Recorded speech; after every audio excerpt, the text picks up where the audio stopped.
নম্বর যে প্রস্তাব সেটাতে বলা হয়েছে, কিন্তু আমরা এই বিষয়ে এখনো স্পষ্ট হইনি যে সরকার কখন আদেশটা জারি করবে, কিভাবে হবে। সেখানে ইতিমধ্যেই আমরা রাজনৈতিক যে অঙ্গনে যে দলগুলো রয়েছে সেগুলোর মধ্যে তর্ক বিতর্ক লক্ষ্য করতে আমরা স্পষ্টত তাদের মধ্যে দেখতে পাচ্ছি। তাদের মধ্যে বড় একটি তর্কের জায়গা চলে এসেছে, গণভোট আগে নাকি পরে হবে, অথবা 270 দিনের মধ্যে হলে এটাকে অটোপাস হবে নাকি হবে না। তো আমরা সে জায়গায় স্পষ্ট জায়গা বলতে চাই যে ফেসিবাদী ব্যবস্থার বিরুদ্ধে ঐক্যমত কমিশন কর্তৃক যে সনদটা দেওয়া হয়েছে এটা একটা জাতীয় ঐক্যের প্রতীক। এই জাতীয় ঐক্যের প্রতীকে কেউ যদি বিভক্তির জায়গায় নিয়ে আসতে চায়, প্রকারান্তে তারা ফেসিবাদী শক্তিকে বাংলাদেশে অনুপ্রবেশ ঘটানোর প্রচেষ্টা চালাচ্ছে। আমরা গত বছরের 5 তারিখে দেখেছিলাম জনগণকে পাশ কাটিয়ে তারা ক্যান্টনমেন্টে গিয়েছিল, এবং সেখানেও যেই ফেসিবাদী শক্তিগুলো রয়েছে তা আওয়ামী লীগ নামে হোক, জাতীয় পার্টি নামে হোক, জুলাই সনদকে বন্ডুল করে তাদেরকে বাংলাদেশে নিয়ে আসার জন্য তারা সর্বপ্রকারান্ত প্রচেষ্টা চালিয়ে যাচ্ছে। যখন কনসেনসাস কমিশন এই তাদের বিলটা তাদের ভবিষ্যতের দিকে তারা নিয়ে যাওয়ার জন্য প্রচেষ্টা চালিয়ে যাচ্ছে, তখনও আমরা একটি দল থেকে এই ধরনের বাংলাদেশের জনগণ বিরোধী কার্যক্রম লক্ষ্য করতে দেখছি। আমরা তাদের উদ্দেশ্য বলতে চাই যে এটা জনতার একটি ঐতিহাসিক বিজয়। জনতার ঐতিহাসিক বিজয়ের সামনে অথবা মুখোমুখি আপনারা দাঁড়াবেন না। যদি জনতার ঐতিহাসিক বিজয়ের মুখোমুখি দাঁড়ান তাহলে বাংলাদেশের যে জনগণ যে সিদ্ধান্ত নেবে সেটা কিন্তু ভয়াবহ হবে আপনাদের সামনে। আমরা আরেকটি বিষয় বলেছিলাম যে সংস্কারকৃত সংবিধান, অর্থাৎ আগামী ফেব্রুয়ারিতে যদি ইলেকশন হয়, সেই ইলেকশনের মধ্য দিয়ে রিফর্ম অ্যাসেম্বলি যখন রিফর্ম কনস্টিটিউশনটা প্রেজেন্ট করবে, সেই কনস্টিটিউশনের অধীনে যারা জুডিশিয়ারি রয়েছেন তারা সকলে সাংবিধানিক পদের জন্য নতুন করে শপথ গ্রহণ করতে হবে, যাতে এই জিনিসটা আরো দৃঢ় হয়। যেহেতু আমরা রিফর্ম কনস্টিটিউশন পাবো 2026, সেই কনস্টিটিউশনের অধীনে যারা জুডিশিয়ারি রয়েছেন তাদের এটাতে ওথ বা শপথ নিতে হবে। কারণ তারা যদি এটাতে ওথ বা শপথ না নেন তাহলে ভবিষ্যতে এটা একটা হুমকির জায়গাতে পড়তে পারে। সেই জন্য আমরা সরকারের কাছে এই 6 দফা যে দাবি সেটা দিয়েছিলাম, এবং এই দাবির মধ্যে অনেকাংশে কিছু দাবি বাস্তবায়নের আমরা দেখতে পাচ্ছি। কিন্তু আমরা বিলটা যখন জনগণের সামনে স্পষ্ট হবে তবে সেখানে আমরা বলে থাকি যে কনসেনসাস কমিশনে এই বিলটা ড্রাফট আকারে জনগণের সামনে হাজির করতে হবে। অর্থাৎ এটা যদি এখন আইন মন্ত্রণালয়ে পাঠানো হয়, আইন মন্ত্রণালয়ে আসিফ নজরুল যিনি রয়েছেন ওনাদের উপরে জনগণের কিন্তু আস্থা নেই, এবং উনি বারবার কিন্তু জনগণের আস্থার বাহিরে গিয়ে এই যে আমাদের জুলাই সনদটা রয়েছে সেটাকে সংবিধানের অধীনে কথা বলে এটাকে ভিন্ন খাতে নেওয়ার প্রচেষ্টা করছেন। অর্থাৎ গণ অভ্যুত্থানকে ভিত্তিমূল না ধরে উনি জনগণের যে ঐতিহাসিক বহিঃপ্রকাশ সেটাকে পাশ কাটিয়ে ভিন্ন খাতে প্রবাহিত করার চেষ্টা করবেন বলে আমাদের একটা আশঙ্কা রয়েছে। সেই জন্য ডক্টর ইউনূসের অধীনে যে কনসেনসাস কমিশন রয়েছে বা জাতীয় ঐক্যমত কমিশন, এই কমিশনেই বিলটা অথবা আদেশটা জনগণের সামনে ড্রাফট আকারে হাজির করতে হবে। ড্রাফট আকারে যখন হাজির করবে তখনই আমরা এটা দেখে এনসিপি স্বাক্ষরের উদ্যোগ নেবে। আমরা যে 6 নম্বর ধাপটা বলেছি সেটাতে বলেছি এই 2026 সালে যে সংস্কৃত সংবিধান, সেই সংবিধানকে সংশোধনী আকারে বলা যাবে না। কারণ সংশোধনী বা অ্যামেন্ডমেন্টের মাধ্যমে কোর্টের রায়ের মধ্য দিয়ে এই জনগণের যে ঐতিহাসিক বিজয়, এই বিজয়কে আবার কোর্টের মাধ্যমে চ্যালেঞ্জ করে এটাকে ধ্বংস করে দেওয়া একটি পায়তারা আমরা ইতিমধ্যেই লক্ষ্য করতে রাজনৈতিক দলগুলোর মধ্যে আমরা দেখেছি। ভবিষ্যতে এই ধরনের কোনো প্রসেস আমরা বাংলাদেশে জনগণের বিপক্ষে গিয়ে কোনো রাজনৈতিক দলের কাছে আহ্বান থাকবে আপনাদেরকে এই ধরনের কর্মকাণ্ড থেকে আপনাদেরকে জনগণের পক্ষে দাঁড়ানোর জন্য আপনাদের কাছে আহ্বান থাকবে। এখন আমরা স্পেসিফিক কোশ্চেন সেশনে চলে যাব। আপনাদের যারা আজকে অনেক সিনিয়র, অনেক এক্সপার্ট সাংবাদিকবৃন্দ আপনারা এখানে এসেছেন, যেহেতু এটা জাতির একটি ঐতিহাসিক একটি সিদ্ধান্তের জায়গায় আমরা উপনীত হয়েছি, সো আপনাদের কোশ্চেনগুলো আমরা নেব। আমাদের এখানে যারা সংস্কার কমিশনে দীর্ঘদিন ধরে কাজ করছেন এবং আমাদের দলের বিজ্ঞ এক্সপার্ট যারা তারা এখানে উপস্থিত আছেন, তারা আপনাদের সেই প্রশ্নগুলোর উত্তর দিবেন। 17 অক্টোবর যখন জুলাই জাতীয় সনদ স্বাক্ষর অনুষ্ঠান হলো, সেটাতে আপনারা জানেন আপনাদের কিছু অভিযোগ ছিল। ফাইনালি যখন এই ড্রাফটটা সরকারের কাছে গেলো, আপনাকে এটা ইতিবাচক হিসেবে দেখছেন। প্রশ্ন হচ্ছে, আপনারা কি তাহলে জুলাই সনদ স্বাক্ষর না করে ফলেই কি আজকের এই জুলাই সনদ যেভাবে উপস্থাপিত হয়েছে এই জন্য কি আপনারা খুশি, নাকি অন্য আরো কোনো বিষয় আছে যার ফলে এই বিষয়টাকে আপনি ইতিবাচক হিসেবে দেখছেন, কারণ আপনারা সনদের স্বাক্ষর অনুষ্ঠানে যাবেন? সনদের স্বাক্ষর অনুষ্ঠানে আমরা যাই নাই, আমাদের কিন্তু স্পেসিফিক একটি কথা ছিল, সেটা হলো এটা যদি বিল আকারে না হয়, ডক্টর ইউনূস যদি সাইন না করেন বা সরকার প্রধান এবং গণঅভ্যুত্থানকে যদি ভিত্তিমূল না ধরা হয়, এটা যদি জাতির সামনে স্পষ্ট না করা হয়, আমরা সেখানে স্বাক্ষর করব না। এবং জনগণকে সাথে নিয়ে পুরো বাংলাদেশ কিন্তু আমাদের সাথে ছিল, ফলত আমাদের প্রেশারের কারণেই সরকার এই জায়গায় যেতে বাধ্য হয়েছে। এবং ভবিষ্যতেও যদি জনগণকে পাশ কাটিয়ে কোনো সিদ্ধান্ত নেওয়া হয়, আমরা জনগণের কাছে যাব এবং জনগণের যে ইচ্ছা শক্তির বহিঃপ্রকাশ সেটাও আমরা রাজপথে ঘটাবো। তো আমরা এটা বলতে পারি, এটা এনসিপি নয়, এটা বাংলাদেশের একটি জনগণের বিজয় হয়েছে। এখানে শুধু এনসিপি ছিল না, এখানে শহীদ ফ্যামিলি ছিল, আহত ছিল। আপনারা দেখেছেন তারা সেখানে গিয়েছে, তাদের সেখানে বসতে দেওয়া হয় নাই। সেখানে একটি অপ্রীতিকর ঘটনার আমরা সম্মুখীন হয়েছে। আমরা সেখানে শহীদ ফ্যামিলি যারা রয়েছেন, আহত ফ্যামিলি যারা রয়েছেন, তাদেরকে আমরা বলেছি যে আমরা উদ্যোগ নিচ্ছি, আমাদের সাথে সরকারের কথাবার্তা চলছে, আপনারা শান্ত হন। রাজপথে তারা নেমে আসতে চায়, কিন্তু আমরা বাংলাদেশে কোনো অগণতান্ত্রিক পরিস্থিতি আর দেখতে চাই না। আমরা গণতান্ত্রিক পরিস্থিতির পক্ষে উত্তরণ ঘটাতে চাই। সেই জন্য আমরা সকল পক্ষ নিয়ে আলোচনার টেবিলে এখনো আছি, আলোচনা চালিয়ে যাচ্ছি। আমরা মনে করি এটা এনসিপির জন্য রাজনৈতিক দূরদৃষ্টি সম্পূর্ণ একটি ঐতিহাসিক সিদ্ধান্ত তারা নিয়েছে এবং এনসিপির এটা প্রাথমিকভাবে বিজয় হয়েছে। স্বাক্ষর আমরা বলেছি এটা সরকার যখন সিদ্ধান্ত দিবে, এবং আমরা বলেছি ঐক্যমত কমিশনে এই ড্রাফটটা দিতে হবে। ঐক্যমত কমিশন যখন ড্রাফটটা জনগণের, এটা কিন্তু সুপারিশমালা দিয়েছে, এটা ড্রাফট আকারে আসে নাই। ফলত ঐক্যমত কমিশন এখন যদি একটা ড্রাফট দেয়, সেখানে এই সুপারিশমালাগুলো কিন্তু ড্রাফটে পরিবর্তন হতে পারে। সেজন্য আমাদের আইন মন্ত্রণালয়ের উপর কিন্তু আস্থাটা নেই আসিফ নজরুল স্যারের উপরে। সেই জায়গা থেকে আমরা বলছি যে কনসেনসাস কমিশন ড্রাফট আকারে যখন হাজির করবে, আমরা সেটা পড়ব। যদি দেখি জনগণের সকল আশা আকাঙ্ক্ষা এবং গণঅভ্যুত্থানকে প্রাথমিক ভিত্তিমূল ধরে নেওয়া হয়েছে, তখন আমরা সাইন করে দেব। এবং আমরা বলেছি যে যেহেতু এই গণঅভ্যুত্থান থেকে সরকার গঠন হয়েছে এবং সরকারের আদেশটা জারি করবে, তাহলে সরকারকে আসলে জনগণের সম্মুখে দিতে হবে। সেটাতে আমরা সম্ভাব্য যে জায়গা সেটা শহীদ মিনার বলেছি, কারণ এই শহীদ মিনার থেকে এক দফা দাবির মাধ্যমে শেখ হাসিনা বা ফ্যাসিস্ট রিজিমের পতন হয়েছে। সেখানে আমরা মনে করি সরকার এই জায়গাটা বা প্রসেসের মাধ্যমে কার্যপ্রক্রিয়াগুলো সম্পূর্ণ করবেন। আপনারা হচ্ছে বিকল্প এক যেটি সুপারিশ করা হয়েছে সেটির পক্ষে আছেন, অর্থাৎ স্বয়ংক্রিয়ভাবে সংবিধান সংস্কার হয়ে যাবে। অধিকাংশ আইনজীবী যারা আইন বোঝেন বা আইনবেত্তা রয়েছেন, তারা সবাই বলছেন হচ্ছে এটি বাস্তবায়নযোগ্য না, এটি লিগালি টেকসই হবে না। আর সেক্ষেত্রে কেন আপনারা এটা পক্ষে যাচ্ছেন? গণভোট থেকে যদিও যায়, আপনার কনস্টিটিউয়েন্ট অ্যাসেম্বলি তো তার একটা যে পাওয়ার আছে, সেই পাওয়ারটা এক্সারসাইজ করতে পারছে না। বেশিরভাগ আইনজীবী মোটামুটি এখন আমরা যতটুকু জানতে পেরেছি, বাংলাদেশ পন্থী আইনজীবী বা আওয়ামী লীগ পছন্দ করেন না এরকম আইনজীবী সবাই বলছেন যে এইটা লিগালি টেকসই হবে না, ভবিষ্যতে চ্যালেঞ্জের মুখোমুখি হবে। আপনারা এটার সমর্থনটা কেন? আচ্ছা, ভালো প্রশ্ন করেছেন। এটা নিয়ে একটু আসি। আমাদের প্রশ্নটা আসছে যে দুটা প্রস্তাব গেছে সংস্কার কমিশন, ঐক্যমত্য কমিশনের কাছ থেকে। একটা প্রস্তাবে যেটা আছে যে একটা বিল গণভোটে দেওয়া হবে, গণভোটে যদি বিলটা পাস হয়, তাহলে যখন অ্যাসেম্বলি হবে, সেই অ্যাসেম্বলি যদি এটাতে ঐক্যমত্য পৌঁছাতে ব্যর্থ হয়, তখন সেটা সংবিধানের অংশ হয়ে যাবে। এখন এটা ঐক্যমত্য কমিশন কেন দিয়েছে এবং এটার লিগ্যাল বেসিসটা কোন জায়গায়? আমরা একটু ইন্টারন্যাশনাল যদি আমরা বলেছি, রাষ্ট্র ডিপার্টমেন্ট বলেছেন যে বিভিন্ন দেশে নজির আছে। কোথায় নজির আছে?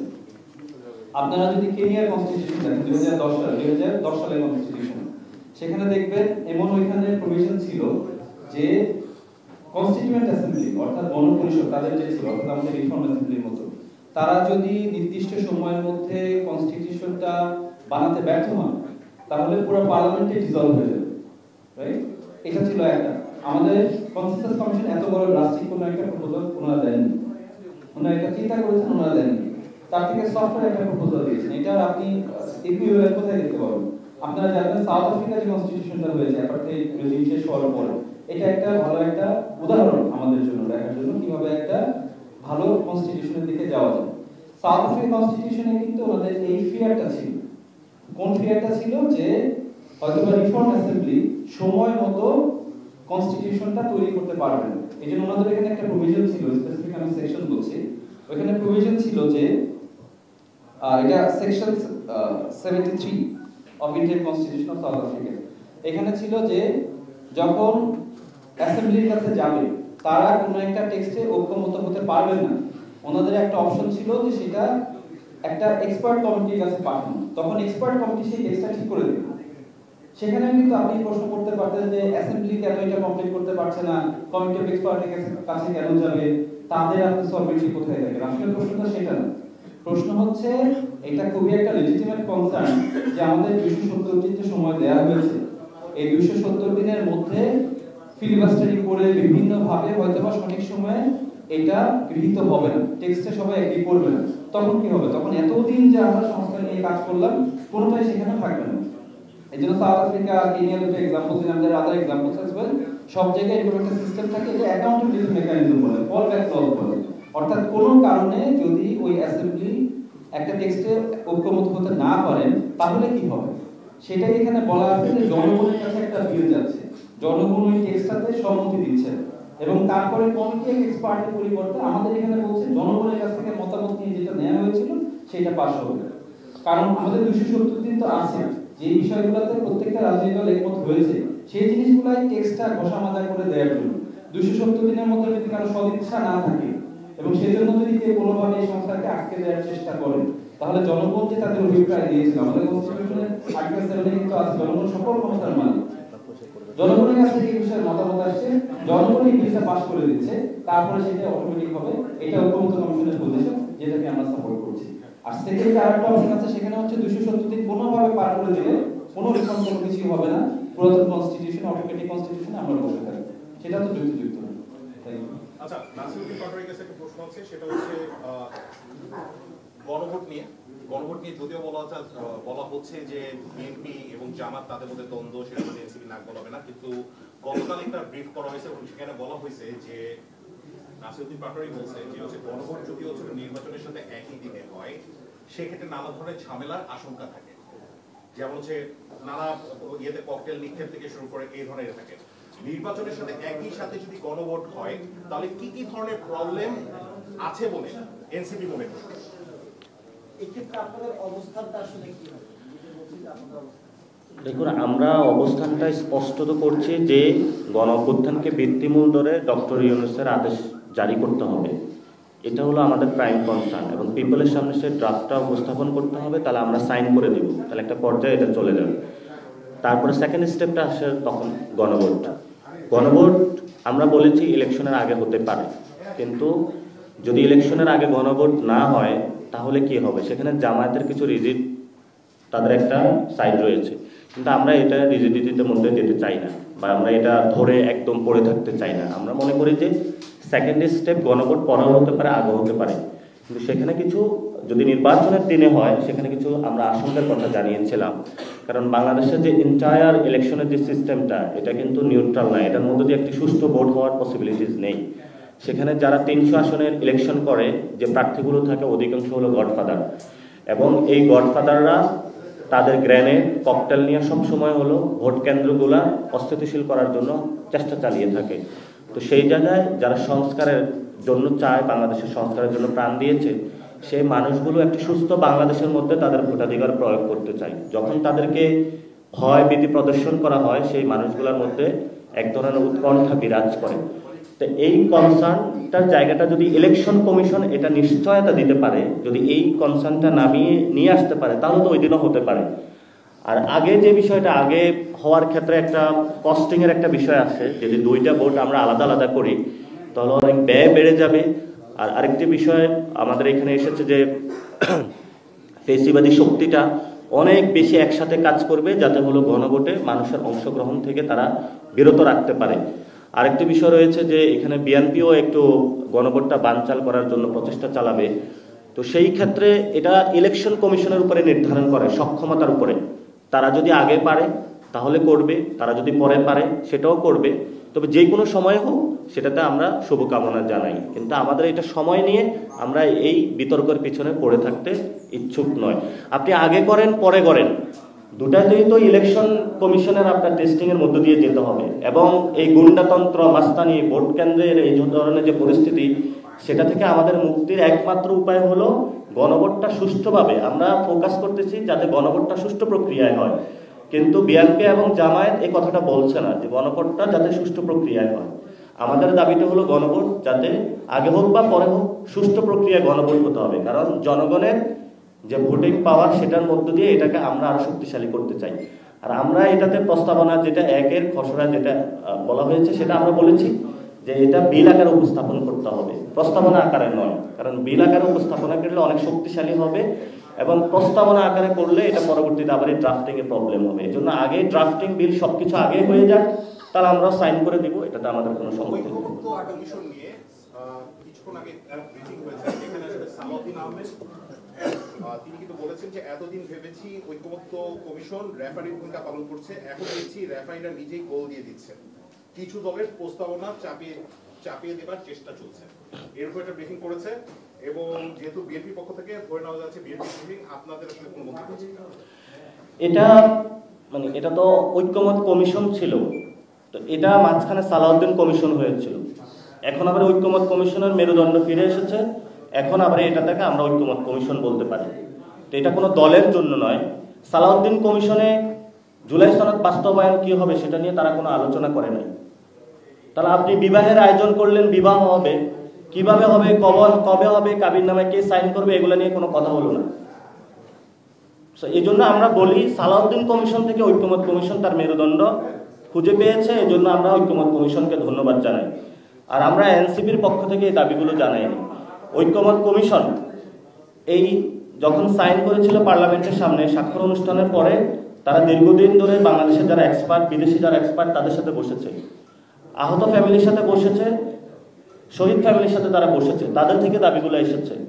আমরা এনসিপির পক্ষ থেকে রাজনৈতিক জায়গা থেকে সালাউদ্দিন কমিশন বাংলাদেশকে অন্য খাতে প্রভাবিত করার জন্য প্রচেষ্টা চালিয়েছিল, আমরা ঐক্যমত কমিশনের মেরুদণ্ডকে সোজা করে তাদের জায়গায় নিয়ে এসেছি। আমরা সরকারকে বলেছি যে আপনারা সালাউদ্দিনের কমিশনের মধ্য দিয়ে যান, তাহলে আহত শহীদ ফ্যামিলি যারা রয়েছে তাদের সাথে গাদ্দারি করা হবে। তো আমরা এনসিপি জনগণের যে রাজনীতি সেটাকে সঠিক পথে নিয়ে এসেছি, ফলত আমরা তাদের কাছে আহ্বান রাখবো যে আপনি এটা কোনো দল হিসেবে দেখবেন না, এটা হলো বাংলাদেশের জনগণের একটা ভয়েস আমরা দিয়েছি। আপনারা যদি আগে বাস্তবায়নের প্রক্রিয়া সালাউদ্দিন কমিশনে আলোচনা হতো তাহলে তো কোনো সমস্যা ছিল না, সেখানে তারা একটা সিদ্ধান্তে আসতো। আমরা যখন বলেছি যে আমরা এই সিদ্ধান্তটা না দেখে আমি তো অন্ধভাবে সাইন করতে পারি না, তাহলে ওনারা এটা তো ওনারা ভুল করেছেন, যে ওনারা বাস্তবায়ন প্রক্রিয়াটা কেমন হবে সেটা দেখেই বিএনপির সাইন করা উচিত ছিল। তো ওনাদের ভুলটা তো আমাদের ঘাড়ে এখনো তুলে দেওয়া উচিত না। তো সেই জায়গা থেকে বিএনপির প্রতি আহ্বান থাকবে যে আপনারা নিজেদের ভুল অন্যদের উপরে চাপিয়ে দেওয়ার চেষ্টা করবেন না। আপনি সাইন করে ভুল করেছেন, আপনার দেখা উচিত ছিল যে বিলটা কি হয়। আমরা সেই দাবিগুলো দিয়েছিলাম, আমরা আপনাদের কাছে গিয়েছিলাম। সো এই জন্য হলো, যদি দীর্ঘদিনের পুরাতন রাজনীতির দল বলে সব জানতা আপনাদেরকে মনে করুন, মাঝে মধ্যে খেলতে গিয়ে একটু ভুল করে ফেলেন। এখন এবার ভুল করে ফেলেছেন, এবার ভুলের কাফারা আপনারা আদায় করুন, জনগণের সাথে আসুন এবং জনগণের পক্ষে থাকুন। আর এখানে তো রেফারিকে ফাউল করতেছে, রেফারিকে তো দায়িত্ব পালন করতে দিচ্ছে না। ছিল ঐক্যমত কমিশন, বানিয়ে দিচ্ছে সালাউদ্দিন কমিশন। তা আমাদের দায়িত্ব তো হলো রেফারিকে তার দায়িত্ব পালন করতে দেওয়া। সেজন্য হলো উনি এটার মাধ্যমে আসলে যখন বলতেছেন অনৈক্য, এখন বিএনপির কথা যে জনগণের বিপক্ষে গিয়ে বিএনপি যদি একটি কথা বলে আর জনগণের পক্ষে কথা বললে যদি অনৈক্য সৃষ্টি হয়, আর এটার মাধ্যমে তারা হলো জুলাই চার্টার হলো বন্ডল করে আওয়ামী লীগকে ফিরিয়ে আনার প্রচেষ্টা বাংলাদেশে চেষ্টা চালিয়ে যায়, সেটা তো আমরা বাংলাদেশে হতে দিব না। তারা গত 15 বছরে ধাক্কা দেয়, নড়ে না, শেখ হাসিনার গদি নড়ে না, শুধু ঢুলে নড়ে না। কারণ এক দিনের বেলায় গদি হলো ডুলাতো, রাতের বেলায় আবারই গিয়ে হলো গদিটা ঠিক করে দিত। রাতের অন্ধকারে গিয়ে সবার সাথে আবারই কম্প্রোমাইজ করতো। ব্যাংক বাণিজ্য থেকে শুরু করে বাংলাদেশে সবকিছুই তো তাদের অবস্থানগুলো ছিল। তা আমরা দিনও গদি ঝুলিয়েছি, রাতের বেলায় হলো গদি নাড়া দিয়েছি, এই জন্য গদিটা হলো সটকে গেছে। এই জন্য বিএনপিকে বলবো, এই দিনের বেলা ঐক্যমত কমিশনে রাতের বেলা হলো বিভিন্ন এম্বাসি, বিভিন্ন বাংলাদেশের যেই ফেসিবাদী শক্তি যারা আসার প্রচেষ্টা চালাচ্ছে, এই যে জাতীয় পার্টি থেকে শুরু করে বিভিন্ন রাতের বেলা যে মিটিং মিছিল, এগুলো আপনারা বাদ দেন। দিনের বেলা ঐক্যমত কমিশনের যেভাবে সময় দিয়েছেন, রাতের বেলা সংস্কারের জন্য সময় দেন, তাহলে এই ধরনের ভবিষ্যতে আপনারা ভুলও করবেন না, বাংলাদেশকে একটি সুন্দর জায়গায় আপনারা নিয়ে যেতে পারবেন। ভাই, নোট অফ ডিসেন্টের বিষয়ে বক্তব্য হচ্ছে নোট অফ ডিসেন্ট সহ গণভোট করতে হবে। কমিশন সুপারিশ করেছে যে সেখানে নোট অফ ডিসেন্ট রাখা হয়নি, আপনারাও চাইছেন যে নোট অফ ডিসেন্ট ছাড়া। এখন এই জায়গায় ঐক্যমতটা কিভাবে হবে? এখানে যে এটা তৈরি হলো, আপনাদের দাবিটা এটা ঐক্যমত কমিশনে আলোচনা হয়েছে, নোট অফ ডিসেন্ট সহ পাশ হয়েছে, কিন্তু একটা সিদ্ধান্ত আকারে কিন্তু বোর্ডের মধ্যে যেতে হবে, হ্যাঁ বা না ভোটে। তো সেই জন্য আমরা মনে করি ঐক্যমত কমিশন এনসিপির কথাকেও তারা প্রাধান্য দেয়নি, কারণ আমাদেরও নোট অফ ডিসেন্ট ছিল, জামায়াতেরও নোট অফ ডিসেন্ট ছিল, বিএনপিরও নোট অফ ডিসেন্ট ছিল, তাহলে কারোই তো তারা নোট অফ ডিসেন্ট নেয় না। আর আমরা কি বসে আছি যে আমাদের নোট অফ ডিসেন্ট নেয় নাই? এই জন্য তারা প্রস্তাবনায় প্রাধান্য দিয়েছে জনগণকে, আর গণ অভ্যুত্থানটা জনগণ করেছে। ফলত দলগুলো যতই নিজেদের মধ্যে মারামারি করুক, লাভ নেই। ঐক্যমত কমিশনটার যে পাওয়ার, সেই পাওয়ারটা এসেছে জনগণ থেকে। এটা বিএনপি, জামাত, এনসিপি ঐক্যমত কমিশনকে দেয় নাই। ফলত ঐক্যমত কমিশনের দায়বদ্ধতা রয়েছে জনগণ থেকে। আর জনগণ গণ অভ্যুত্থান করে ঐক্যমত কমিশন ডক্টর ইউনূসকে বসিয়েছে যে আমরা বাংলাদেশের সংস্কার চাই, আমাদেরকে সংস্কার বুঝিয়ে দিন। ডক্টর ইউনূসে একটা কমিটি গঠন করেছে, কমিটির মাধ্যমে এখন রিপোর্ট এসেছে। তারা দলগুলোর সাথে এতদিন কনসালটেন্সি ভূমিকা ছিল, এখন দলগুলোই যদি যায় হলো এখানে ফাউল করতে চায়, ঐক্যমত কমিশন তো এটা দিবে না। কারণ ঐক্যমত কমিশনের রেসপন্সিবিলিটি জনগণের প্রতি রয়েছে। ঐক্যমত কমিশন কি তাহলে জনগণকে বাদ দিয়ে কি বিএনপি কমিশন হবে নাকি জামায়াত কমিশন হবে? সেই জায়গায় ঐক্যমত কমিশনকে আমরা সাধুবাদ জানাই যে জনগণের পক্ষে শক্তভাবে দাঁড়ানোর জন্য। আর জনগণকে বলবো, ঐক্যমত কমিশনে যারা রয়েছেন তারা নিজেদের জীবনের অনেক রিস্ক নিয়ে হলো আপনাদের পক্ষে দাঁড়িয়েছে। তাদের জীবনের রক্ষা করার দায়িত্ব আপনাদের, এবং বাংলাদেশে তাদের ঐতিহাসিক জনগণের পক্ষে তারা দাঁড়িয়েছে, জনগণও তাদের পক্ষে দাঁড়ানো উচিত।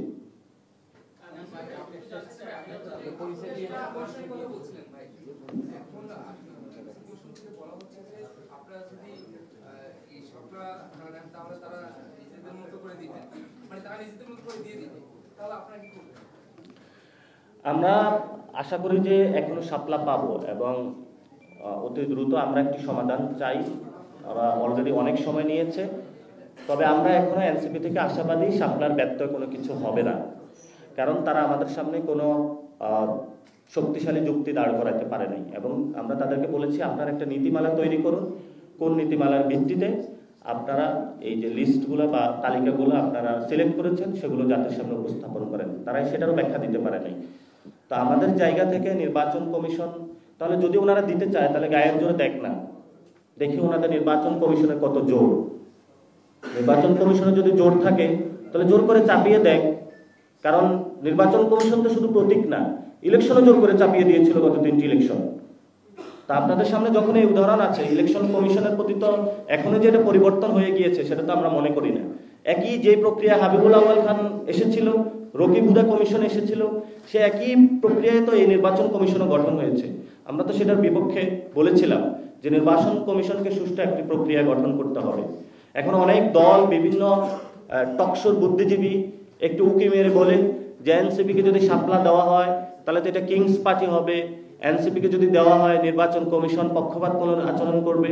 ভাই, আমরা তো জুডিশিয়ারির বাইরে কোনো কিছু চাই নাই, আমরা তো হলো লিগ্যাল ফ্রেমওয়ার্কের বাইরে কোনো কিছু চাই নাই। রাজনীতি করতে এসেছি, গণতান্ত্রিক প্রক্রিয়া, আমার যে অধিকার আছে সেই অধিকারের মধ্য দিয়ে আমি চেয়েছি। এখন আপনার অপশন আছে গায়ের জোরে আমার অধিকার থেকে বঞ্চিত করবেন। যদি অধিকার থেকে বঞ্চিত করেন তাহলে কি পরিস্থিতি হবে সেটারও গণতন্ত্রকেও যদি রক্ষা করতে না পারে তার পরিণতি কি হয় সেটাও ইতিহাসে আছে, সেটাও তাদের পরিণতি হবে। এটা নিয়ে আমরা অত বেশি কনসার্ন না। এবং সে জায়গায় ইলেকশন কমিশন তাদের দায়িত্ব হলো সুন্দর একটি গণভোট আয়োজন করা সুষ্ঠু প্রক্রিয়াতে, এবং এটার মধ্য দিয়ে তাদের যাচাই হতে পারে যে কেমন ভোট তারা আয়োজন করতে পারে, বড় বড় কথা না বলে। ধন্যবাদ সকলকে।